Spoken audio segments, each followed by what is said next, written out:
नमस्कार। आपण माने समस्ते जानिछंती आदर्श विद्यालय गुड़िक प्रत्येक ब्लॉक रे गोटे गोटे रही। जदि आपण माने भी निज निज ब्लॉक अंडर थिबा आदर्श विद्यालय गुड़िकर वैकेंसी विषय सर्वप्रथम जानिया पई चाहउछंती तेबे आज वीडियो को गोटे लाइक करबा सहित चैनल को सब्सक्राइब करी ऑल नोटिफिकेशन बेल को ऑन करके रखंतु जहा फल आपण माने से वीडियो नोटिफिकेशन सर्वप्रथम पाई परिबे आ निजरो बंधु बांधव एवं सांग माननकु जणाया पई वीडियो को शेयर करिवे। बंधुगण ये वैकेंसी आपनकर आसीची देखंतु ओडिशा आदर्श विद्यालय सोनपुर तरफ यही नोटिफिकेशन बाहरी आपणकर पाचिका पदवी पूरण करने ये लिखु लिखाई कुक कम हेल्पर बा असिस्टेंट कुक कही पारे फॉर एमडीएम आपणकर मिड डे मिल जो पाचिका रही से पदवी फिलअप करने कहुई नोटिफिकेशन रे। प्रथम देखो आपण वैकेंसी संपर्क में कहूँ वैकेंसी हूँ कुक कम हेल्पर आउ केतोटी वैकेंसी बाहरी देखो गोटे बाहरी इलिजिबिलिटी क्राइटेरिया कौन रही देखो सिटीजन ऑफ इंडिया रो से सिटीजन से मेडिकल फिट होइथिबे एवं तांकर कोनोसी रोग होई नथिबो तेबे आपण माने एही पदवी पई इलिजिबल हेई परिबे। एज देखंतु आपणकर जदि 18 वर्ष रु 60 वर्ष मध्य रहिथिबो तेबे आपण माने आवेदन करि परिबे। आपण सिलेक्शन होउचंते तेबे आपण माननकु प्रत्येक मासे 3000 टका लेखा दरमा मिलबो। मोड ऑफ सिलेक्शन देखंतु तांकर रहिछि ग्रुप गाइडलाइंस जो रहिछि से आधार आपणकर सिलेक्शन करा जिवो। आपणकर सिलेक्शन को माने करबे जो एसएनसी कमिटी रहिछि बा वीडीडीसी कमिटी रहिछंती ओडिशा आदर्श विद्यालय रे से माने आपणकर एंगेजमेंट देबे। आपणकर ए वैकेंसी पे आवेदन केमति करबे देखंतु प्रथमे कोन करबे एठी देखंतु वेबसाइट दैछि देखंतु www.subarnapur.odisha.gov.in वेबसाइट को जाकि प्रथमे फॉर्म टी को डाउनलोड करबे। एही फॉर्म टी आपणकर डाउनलोड हे जिवो। आपणकर दुईटा पेज अछि देखंतु तापर एही फॉर्म टी को आपण माने फिल अप करिवे।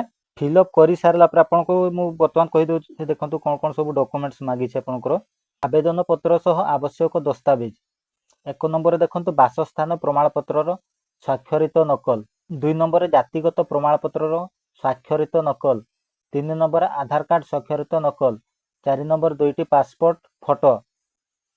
5 नंबर बैंक पासबुक नकल। 6 नंबर राशन कार्ड नकल और 7 नंबर आपणकर विधवा संबंधी प्रमाणपत्र जदि आपण माने विधवा अटंती। 8 नंबर अरक्षित अविवाहिता मातृत्व संबंधित प्रमाणपत्र जदि किछि थाए। आपण जो फॉर्म टी को फिलअप करिसंती सेही फॉर्म सहित आपणकर जहा जहा डॉक्यूमेंट्स मु आपण मानकु कहली सेही सब डॉक्यूमेंट्स को अटैच करबे। अटैच कर सारला पर कोन करबे खाम भितर पुरेबे। तापर पोस्ट ऑफिस को जाके आपणकर रजिस्टर पोस्ट किबा स्पीड पोस्ट माध्यम रे एई एड्रेस रे पठेबे to principal Odisha Adarsh Vidyalaya पिपिलीपाली post होउची आपणकर कलापथर भाया Sonpur district Subarnapur.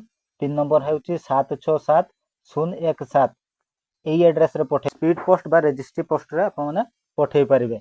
Application form पहुंचीबार शेष तारीख देखंतु 9/10/2025। आपण आ गोटे गुरुत्वपूर्ण जिंस देखंतु जदि आपण माने बाय हैंड दउछंती एप्लिकेशन फॉर्म किबा कहा माध्यम रे दउछंती तेबे आपनको सेटा ग्रहण करा जिवो नाही। आपणकर डॉक्यूमेंट्स वेरिफिकेशन केबे रहिछि देखंतु आपणकर 10/10/2025 आपणकर अक्टोबर मास 10 तारिख रहिछि शुक्रवार से दिन आपणकर डॉक्यूमेंट्स वेरिफिकेशन हबो। टाइम देखंतु 10:30 AM रे। जो दिन आपणकर डॉक्यूमेंट्स वेरिफिकेशन हबो 10/10/2025 बा अक्टोबर 10 तारिख दिन से दिन आपण माने फॉर्म सहित जहां भी आपणकर डॉक्यूमेंट्स देथिले से सबरो सब ओरिजिनल को नेकी जाइथिबे। शेषरे मोर रिक्वेस्ट रहइबो आपण माने को डिस्ट्रो देखुछंती तळे थिबा कमेंट बॉक्स रे लिखंतु। पुणी देखा एमती आउरी को नया वीडियो रे। धन्यवाद।